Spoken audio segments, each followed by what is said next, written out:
Pregnant सास।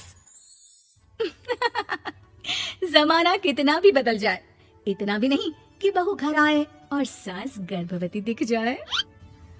देखो मीरा, माँ का पूरा ख्याल रखना है, उनसे अब काम नहीं होता है। क्यों, क्या हो गया है? तुम्हारी माँ तो हट्टी कट्टी दिख रही है, पूरी शादी में घोड़ी की तरह नाची है, अब क्यों काम नहीं होता उनसे?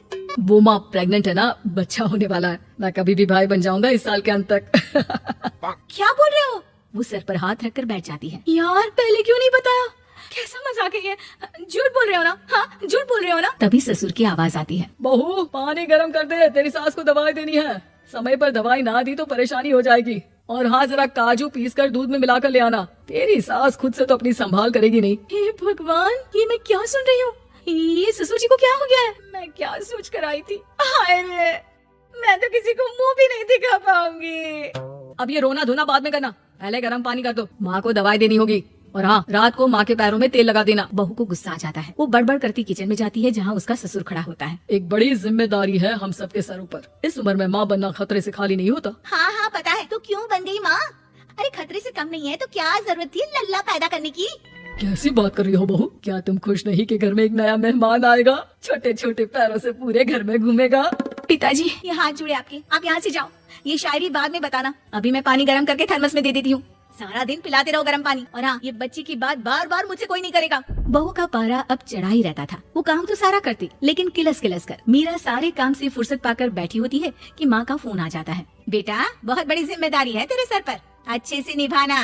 ससुराल में हर किसी को खुश रखना वैसे तो मुश्किल है, लेकिन भगवान ही हिम्मत देता है बहू को हर कुछ सहकर सबको खुश रखने की। क्या बड़बड़ किए जा रही हो माँ? जानती भी हो कि यहाँ क्या चल रहा है? मेरी सास, अरे तेरी सास तो देवी है देवी। कितने खुश हो रहे थे सारे तेरी सूरत देख देख कर। पता नहीं जैसे बहू नहीं कोई मन मांगी मुराद मिल गई हो उन लोगों को। अरे बात तो पूरी सुनो, मन मांगी मुराद तो पूरी हुई है। अरे मेरी सास को बच्चा होने वाला है, प्रेग्नेंट है वो। क्या बकवास कर रही है मीरा? ये बात किसी को कहना मत। मुझे तो बता दिया, लेकिन अब अपनी जबान सिल ले। कहाँ है तेरी सास? बात तो करा मेरी। पूछू जरा, पोता पोती खिलाने की उम्र में खुद का बच्चा खिलाने का शौक कहाँ से आ गया? और आया भी तो बताना तो चाहिए था। अब क्या नाक कटाने के लिए हम लोगों से रिश्ता जोड़ा है? रुक, तेरे पापा से बात करती हूँ। मीरा फोन रखकर लेट जाती है। वो एक सपना देखती है कि उसकी गोद में एक बच्चा खेल रहा है।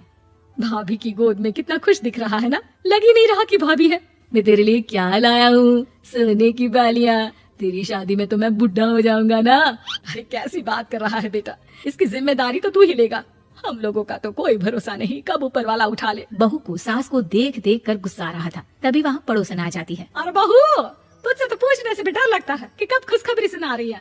अब तो अपनी 1 महीने की ननद की ही जिम्मेदारी संभाल ले, बहुत है। अपने जेवर भी रख देना और पैसे भी जमा करना शुरू कर दे। वो बात आगे बढ़ाती उससे पहले ही बहू जोर से चिल्लाकर उठ जाती है। नहीं नहीं नहीं नहीं, मैं अपने जेवर किसी को नहीं दूंगी।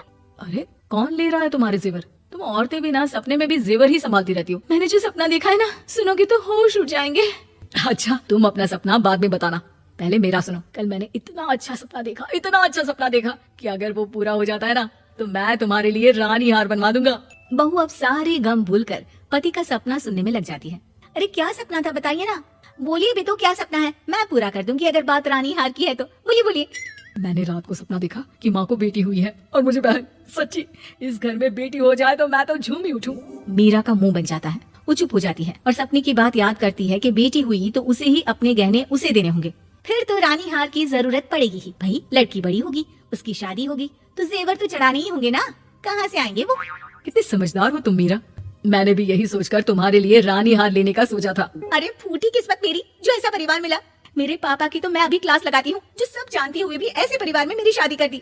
बहू पिता को फोन लगाने ही वाली होती है कि ससुर की फिर से आवाज आती है। बहू गर्म पानी ले आ जल्दी, थर्मस में खत्म हो गया है। बाद में खबर लेती हूँ मैं पापा की, पहले सास को गर्म पानी दिया हूँ। बहू अभी किचन में काम कर ही रही थी कि मीरा के मम्मी पापा आ जाते हैं। वो हाथ में ढेर सारे फल लेकर आते हैं। मीरा के पिता मीरा के ससुर से कहते हैं, लीजिए भाई साहब ये फल रखिए, बहन जी को खिला दीजिएगा। वैसे कैसी है उनकी तबीयत? बस पता तो है आपको, ऐसे वक्त में जो होता है बस वही सब। मुझे तो सुनकर बहुत गुस्सा आया था, लेकिन चलिए भाग्य में जो है लिखा उसे कौन टाल सकता है। डॉक्टर को दिखाए? हाँ बस डॉक्टर आने ही वाला है। अच्छा हुआ आप लोग भी आ गए।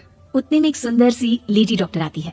पेशेंट कौन है आप? अरे नहीं जी, मैं तो बहू हूँ इस घर की, मैं तो अभी सोच भी नहीं सकती पोता या पोती के बारे में, अभी तो मेरी सास ही। अरे चुप हो जाना, देख तो ले डॉक्टर है ये। किसी के भी सामने गुस्सा फोड़ देती है। डॉक्टर कमरे में जाती है और थोड़ी देर बाद बाहर आ जाती है। पीछे से सांस भी निकल आती है। हे भगवान, इतना दुख तो किसी को भी ना दे जितना मुझे दिया है। देखिए बहन जी, आप लोगों को तो ये सोचना भी नहीं चाहिए था। वही तो मैं भी कह रही थी कि आप लोगों के लिए तो सोचना भी गुनाह है, लेकिन अब पछताए होत क्या जब चिड़िया चुग गई खेत। डॉक्टर वहाँ से चली जाती है। मैं माँ नहीं बन सकती, मैं प्रेग्नेंट भी नहीं हूँ। ये कैसे? तुम तो बोल रही थी कि अरे वो गैस का दर्द था और पेट भी गैस से फूल रहा था। डॉक्टर ने चूर्ण दे दिया है, गर्म पानी से फाँकना है। मैं भी लाती हूँ गर्म पानी। अरे मैं तो गीजर ही लगा देती हूँ। हाय रे, खुशी के मारे पागल ना हो जाओ।